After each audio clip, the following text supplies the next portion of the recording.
So just so you know, because it didn't say that we're recording, but we are now recording on the record. This is Todd Haywood reporting for the City Pulse, and I'm here with Rebekah Chatfield and James White, her attorney. And our discussion today is going to focus exclusively on what she was taught at Northern Michigan Baptist Bible Church and Northern Michigan Christian Academy in a philosophical way, and what that impact was. So, Rebekah, first of all, thank you so much for agreeing to have this conversation. I think it's important to have your voice here, so I appreciate it. I'm going to start with, when did you start going to the Northern Michigan Christian Academy? It was, I think, in the middle of 4th grade. Okay. And prior to that, had you been in any public schools, or had it always been private Christian academy type? It had always been private Christian academy. And then we were homeschooled for like half of the year, but it was always private Christian. Okay. In the homeschooling thing, and I apologize for this, but when you were homeschooled, did your mom use the Bill Gothard curriculum, the one that the Duggars use? I don't remember. She wasn't very successful. So okay. She kind of tried it, and then it wasn't that successful. So then she put us back into Grace Baptist Church. Okay. And then you went to Northern Michigan Christian Academy. So what were the teachings as they relate to, and I'm sure you've heard the phrase, the umbrella of authority. Is that something you're familiar with? Help my readers and people who may watch this video understand what the umbrella of authority is and what it meant to you as a young woman in the church. So I'm not very familiar with that phrase, but just from my experience from 4th grade up until 12th grade, when I first got there, it was, we had those Christian uniforms, we had the collared shirts, the knee-length skirts. For sports, women were not allowed to wear your normal woman athletic attire. We had to wear men's basketball shorts because they were more appropriate. I personally I felt picked on by quite a few people in authority during that time as well, from 4th grade up until high school. It was a place where they made it feel safe. They made it feel godly, but it was also a place where women, I feel, didn't really have a choice to listen to the rules or not. It was either you were in this community and you were in this church and you were in this school, either all in, or if you kind of disobey the rules, if you don't really fit in, you'll be kind of kicked outside, or even people have left the church and the school because they just didn't agree with the rules and guidelines. But just, I guess, from my experience, I have a few, I don't know if I'm allowed to mention, I don't know if I should mention names, or if I should just kind of keep it brief, but. Jamie, would you like to weigh in on that and mentioning names? I think you're free to mention names, Rebekah, as long as we're being honest and candid, go for it. Okay. So one of two people come into mind, two people in authority at the church and the school who I felt severely picked on, pointed out, however you want to say. So Mr. Thompson, John Thompson, was our high school basketball coach for a little while. He was our principal, and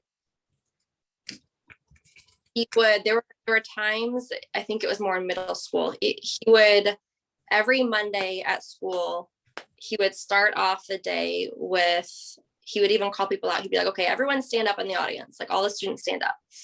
He'd say, okay, stand up, keep standing, or no, sit down if you went to church Sunday morning, Sunday night, Wednesday night. Okay, sit down if you went to church 2 out of 3 times. Sit down if you went to church 1 out of 3 times. So he would specifically call people out for going to church and then reading your Bible every single day. So there were times where I didn't want to lie. So I stood up with others, but that was a way that we were pointed out for not following all the rules. He was really strict on clothing. So Mr. Thompson also, he taught our basketball team for a little bit. And I will never forget this one instance. He was a man who had a temper. and we were all huddled on the basketball court in a circle, and a ball just comes rolling in slowly. And for some reason, John was mad, and he wound up and he kicked the ball, and the basketball went straight in my face. I thought I broke my nose. I ran in the locker room. No one really followed me in there. I had a bloody nose, came back out, and all he said to me was, "Hey, are you okay?" Like, "Hey, I'm sorry, but are you okay?" I was like, "Yeah, I guess so. I'm fine." And then that was it. No, like Rusty, there were no conversations with other people in authority. I told my mom, but there was nothing that she said she could really do. So that was just another form of his anger acting out.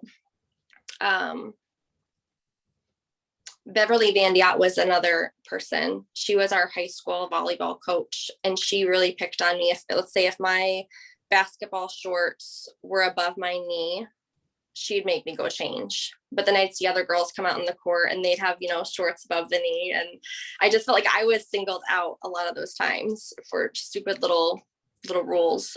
So dress code was a huge subject, very strict.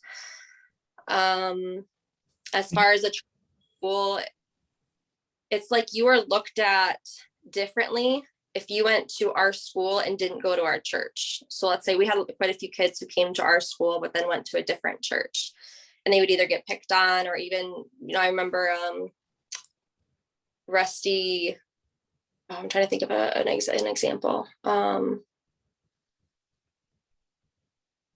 We had a few homeschool kids, a few kids from Harbor Light Christian. And I don't remember specific instances, but I remember people looking at them almost in a like they weren't, I don't even know the right word to say it. It's like their standards weren't as acceptable, because the chat and the way that the Chatfields made themselves look were like they were it. Like they knew all the answers. Like that's the people that you want to hang out with. And if you're not in that group, then you're not cool enough. I don't know. I'm trying to think of, I wrote some notes down too. Let me look over. So to graduation, they would have reps come in from different colleges to kind of give us an idea of where we wanted to go to college. It would never be a public school or public college rep. It would always be Pensacola or Bob Jones, or like one of those very, very private Christian schools. So up until high school, I didn't even think it was an option for me to go to a public or a non-Christian university. That's what they taught us. Like, you go to church, if you're a woman, then you can sometimes teach Sunday school, but mainly your purpose is to obey, get married young, have kids young, run the house, help your husband however he needs to be helped. That's kind of the overall gist of the picture that they wanted to put into our heads. And so, yeah, for colleges, it would always be private Christian colleges. That's where John Thompson, and that's where he met his wife, was Pensacola Christian College. And John Thompson forced all of his kids to go there as well. Let me see.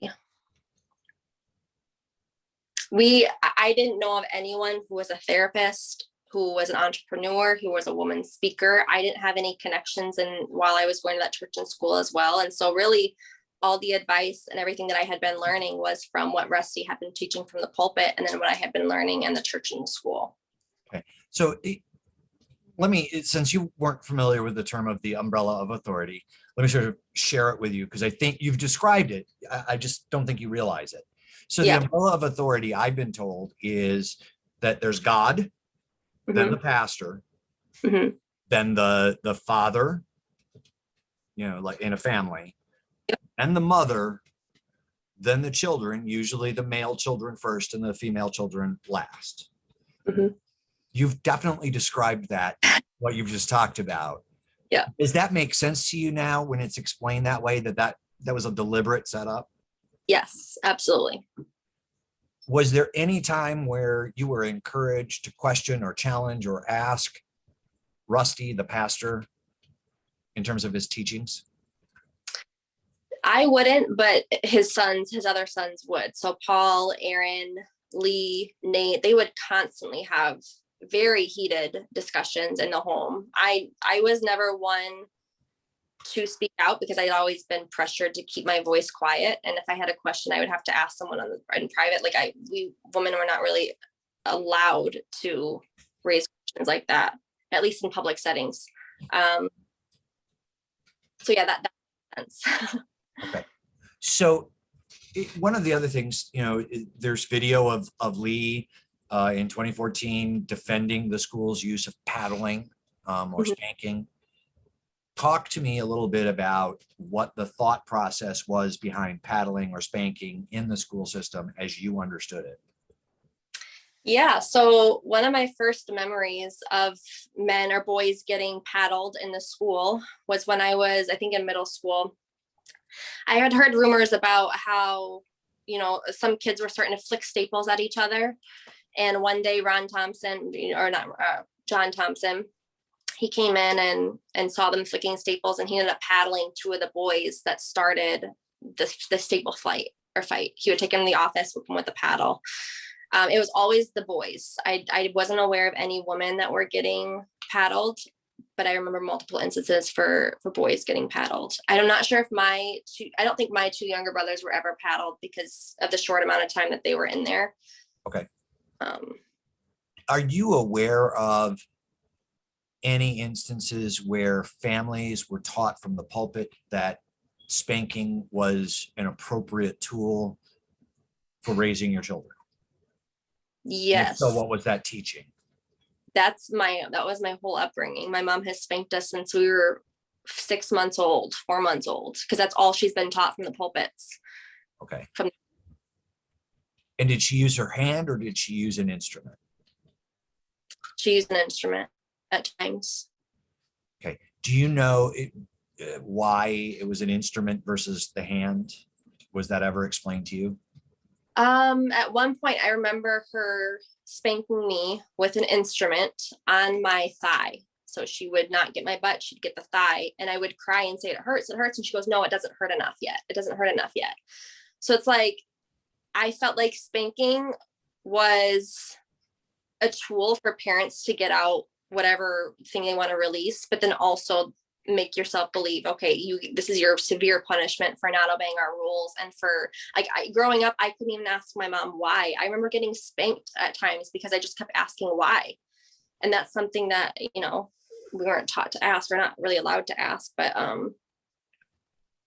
is that the Michael and Debbie Pearl talk about the rebellious spirit yes, of children and taming it? Is that the construct that was provided to you as a child and teenager? Yeah, because we're taught that we're born sinners, we're born pure evil, and so it's like they have to shape us and mold us and give us the information that we need to be who they think that we need to be. Okay. Do you think, now this is hard to discern because you weren't personally spanked or paddled, but do you think the paddling was in any way abusive? Yes. Okay. Help me understand your perception of that. Yeah. So Aaron got paddled really bad one time, and it was my fault because I ratted him out. So one day at school, we're at school, and Aaron just decides to roam the halls in his boxers one day at school. And I came home and I was like, hey mom, guess what happened at school today? Aaron walked around the school in his boxers. Well, Aaron called Rusty, or not Aaron, sorry, my mom called Rusty.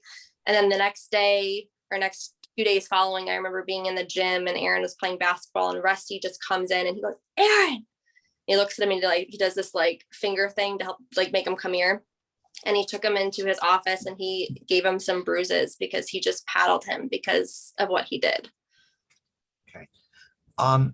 So there was a report in Bridge Magazine of another person that was abused in church, and it was never reported. What was the teaching from the pulpit about the government, i.e. Child Protective Services, law enforcement, etc.? I don't remember learning that. There was no really talk about that. Strictly Bible, Old Testament, sometimes New Testament, but we were not educated. Okay. So there wasn't any conversation about, the government's going to come and take your kids and break the family up and whatnot. That's something that has been, other survivors have discussed from different churches. So trying to get that. The time that I was in there, I don't really remember it at that. Within your perspective, there was knowledge, obviously, in this case that was reported by Bridge, that Rusty allegedly 3 months later said, "Oh, well, I just didn't have time to report this." Would the church officials have reported, to your knowledge, any type of abuse that they saw? No, not that I know of, because when situations would come up, and I remember in high school, other kids getting in trouble for making out or whatever, it was always pushed under the rug. It was never brought up. And the only way that they could do a public confession is if Rusty brought, so like for instance, we had these 2 kids in high school. This girl, she died, I think last year. She came forward prior to dying, saying a situation happened to her in the car. And from my understanding from, whoever she talked to, Rusty twisted the scenario and made it believe that it was more of her fault, that she put herself in that position, that he wouldn't do that to her. And so that's how I believe that, like any sexual encounters that happened at the church and the school, I felt like he was quick. They were quick to defend the boys. And if it happened to the girl, it was the girl's fault because of how she dressed or what she looked like or what thoughts that she put through his head. It's like we were blamed for that. Okay. Within that construct, and I'm going to ask you sort of a religious, biblical based question, and you may not have an answer for it, but does this date back to the idea in Genesis that Eve was the temptress? And so all women are the temptress and responsible for sexual immorality. Is that the teaching that you recall from that? Is that an accurate reflection? Yes. Okay. How do you as a woman then deal with that construct? I mean, that's a pretty heavy load to place on you as a teenager with your own hormones, your own puberty process going on, to suddenly also be the burden to not tempt boys. Talk a little bit about what that meant to you and what it means today to you, because obviously that's not something you're going to just forget about, right? Right. Yeah, that's a good question. So I was always one who just got instantly mad when I would get called out, or if they would say something like that. I wouldn't agree, but deep down I would just be angry. I wouldn't speak out. And this is something where I think I need to go to therapy for here soon, because I do need to be able to talk about how I dealt with all that. Because I really, looking back, I don't really know. It was more of survival. Because I knew that wasn't true. I knew what was happening to me from Lee and Aaron. I knew it wasn't my fault. I knew there are times where obviously I could, sorry, I don't know. I don't want to go into too detail. But it's like, I always knew it was the wrong teaching. I knew it was just a way for them to get off on a guilty-free conscience, I remember Mr. Thompson standing up from the pulpit one day, and he had made a comment about how Christian rap music was the same as a stripper stripping with Bible verses tattooed all over her body. And so for a while, if he had found out that anyone in the school had listened to Christian rap music, they had gotten in trouble somehow. We were forced to do chores daily at this school. So for a while I had to mop the kitchen floors. I had to clean the women's locker room bathrooms. And if the boys, if they weren't successful in completing their jobs, they would even get paddled. But that was like a no a no option thing. Like you were forced to do labor for the church and the school after your classes were done for the day. But as far as, I don't know, coming out of it, when we were finally able to graduate and go to Olivet Nazarene University in Illinois, that's when I kind of opened up to the real world. And since then, I've just been slowly gaining, everything back. So do you think, and you may not have an answer to this, but I'm going to throw it out anyway. Do you think part of that anger response that you held in had a lot to do with the threat of women don't talk, they're seen but not heard, that was part of this chastity and patriarchal structure? Yes. Okay, Yes. Go ahead. Yeah. I got so mad because I knew they were just treating on me for how I looked. Our school was extremely small. The K through 12 was under 100 students. My graduating class was 13. I wasn't dumb, so I knew I was prettier than a lot of the other ones, but at the same time, it would just make me so angry that they would use that against me instead of using it in a godly, healthy way. It's like they use it to bring me down. And so, that's a lot of a kind of a, I don't know if it's emotional abuse or whatever, I don't know, something that I need to really work through. One of the several of the other folks that I've spoken to have talked about preachings about interracial relationships. Was there any conversation about that or teachings that you were aware of from the church or the school implying or stating explicitly that interracial relationships or interdenominational relationships were verboten? What do you mean? Can you give me Verboten means not allowed.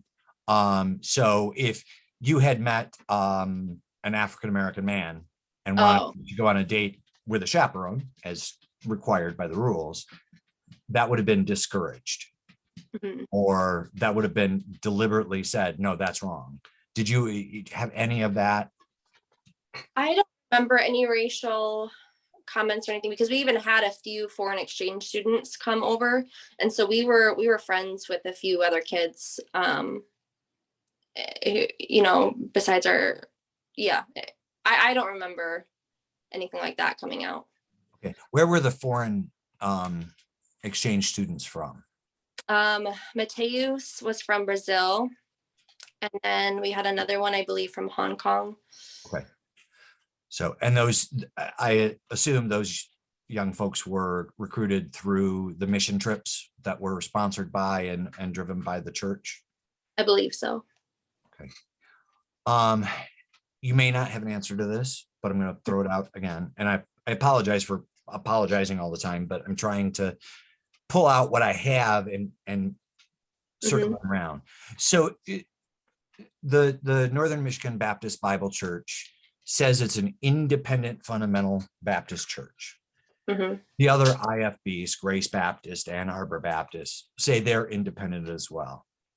To your knowledge, are they really independent, or do they go to the same conferences and share the same speakers and etc.? I don't know the full details, but what I do know is from what I've seen. And so, I've seen Rusty get together with a whole bunch of pastors. For a while, he did prayer meetings to where he would either meet with them or they do it on the phone.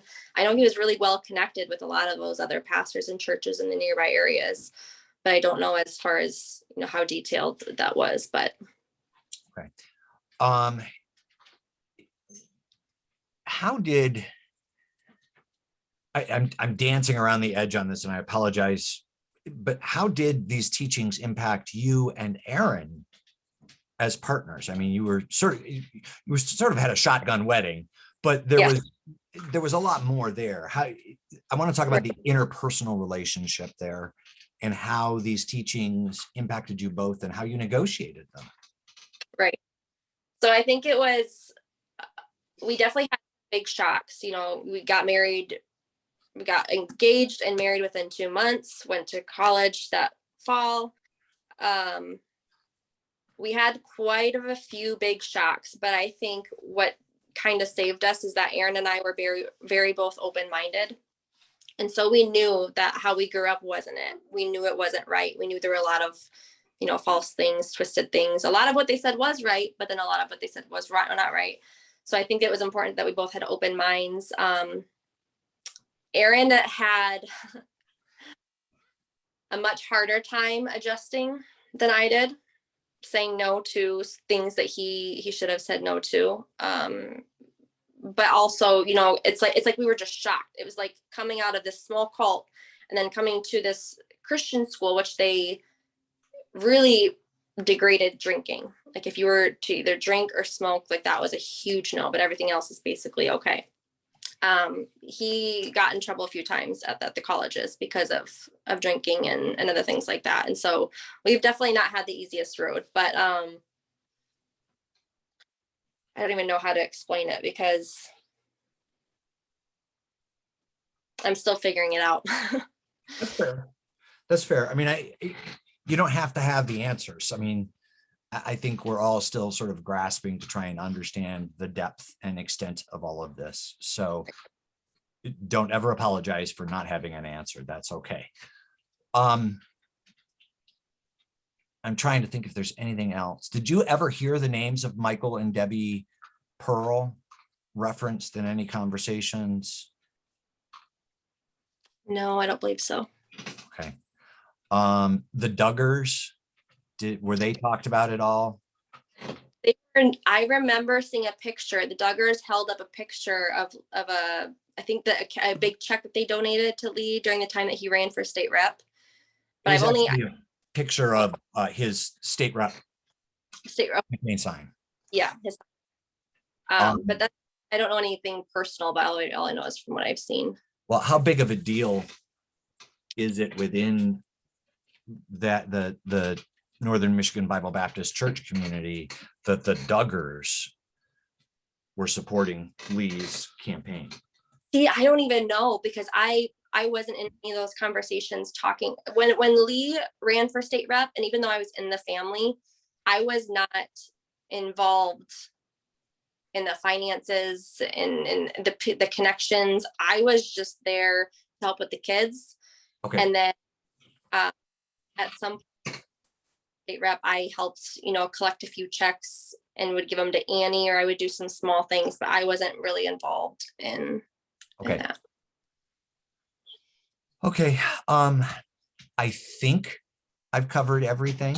Oh, okay. Actually, you sent me a photo of yourself with Lee, and there's a trophy. Can we have your permission to use that photograph? Yeah. Was it a soccer one? Yeah, it's a soccer one. I mean, there's a soccer goal in the background, and it's you and Lee holding a trophy, I think. But it is you and Lee, and it's I don't want to comb your Facebook page like other people have done. I think that's really unfair. You sent me that photo. I think it's a good photo. I think it works. And it clearly shows the connection. There's no question that you knew this guy. Right. So Todd, have you spoken with her friend Naomi that she's residing with right now? I have not spoken with her on the record, but she has been part of the conversations in the off the record conversation. Do we need to go off the record for a minute? Well, not necessarily, I guess. I mean, sure. I guess my question is, Okay, I'm recording again. Okay. So when my mom quickly got remarried, it was the summer of my 16th birthday. My mom met the guy, married within a year. During that time, Lee, Aaron, and I believe Rusty, they had a few conversations with me as to why I should not trust my mom, because she got married and the new guy came in and wanted us to move to Harbor Springs, go to Harbor Springs Public School. And that was a big decision for us. I had 2 years left until I graduated. I was not happy at Northern Michigan, but I was so fearful because of everything that I had learned. I was too fearful to go to the public school. And so that's when I moved out with my dad, and my dad was able to keep me there. But just the things that they would say to me, or the fear that they would put into my head, that if I were to go to a public school, that's not of God, like you were not in God's work. It's like they made me fear that if I were to walk away from that church and that school and the Chatfield family, that my life wouldn't be as good. Like my life would just go downhill. I was struggling. My dad was a struggling alcoholic. Parents got divorced when I was 9. My life up until then had been pretty chaotic. We had moved 5 or 6 times, hopped around 4 or 5 different churches. And I feel like, at that moment, that could have been a huge moment where my life could have turned around if I would have stayed with my mom and my 2 younger brothers. But instead, I was pressured to stay in that church and school. And that was Rusty, Lee, and Aaron that pressured you to stay? So I was dating Aaron around that time. That was around the time that Lee had started to sexually assault me. Yep. And then Rusty did not know about Lee, but he knew about Aaron, how we were dating or whatever. And so I remember, like, my mom told me that her and Jeff went to, walk in and talk to Lee and Rusty about pulling us out. And she said, her and Jeff both said that Rusty looked at them and said, "Who are you to pull her out from this church and school? What happened to you? Like, what is wrong with you? This is not who you are. This is not what godly Christian people do. You don't leave and, go to public school, all that stuff." So. Okay. So I guess, my 2 other questions are, is your mother willing to talk? Mm-hmm. And if so, if Jamie or Rebekah, if you can send me her contact information, that would be great. Yeah. She would love.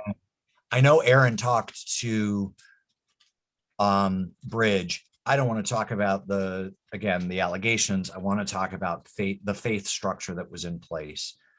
Mm-hmm. Do you think he would be willing to talk about that? Because he was closer to it than you were, obviously. I mean, he's the son of the pastor. Right. I would hope so. I can ask him. Okay. All right. Jamie, did you have something you wanted to say? Because you unmuted. Oh, no, just wanted to make myself available. I mean, I don't represent Aaron. I've recommended that he gets an attorney, and I'm not sure where he is in that process. He obviously has some exposure with some of this stuff, but right. I guess if Rebekah's comfortable reaching out to him, I don't have a problem with that. Okay. So we're on the record still, so let me tell you what my time frame looks like right now. I will be writing my first draft of the story today and this evening. Mm-hmm. That will then be submitted to my editor and then my publisher. If there are questions, I'll come back to you and ask questions. And then probably Thursday night or Friday morning, I will then reach out to Jamie with quotes. Mm-hmm. And make sure that those are okay, that I'm not interfering with the investigation, because that's important to me. And then it'll go to our attorneys for final review. Okay. That all sound doable, functional, okay with you guys? Yeah, sounds good, Todd. Okay. Yep. All right, I'm going to stop the recording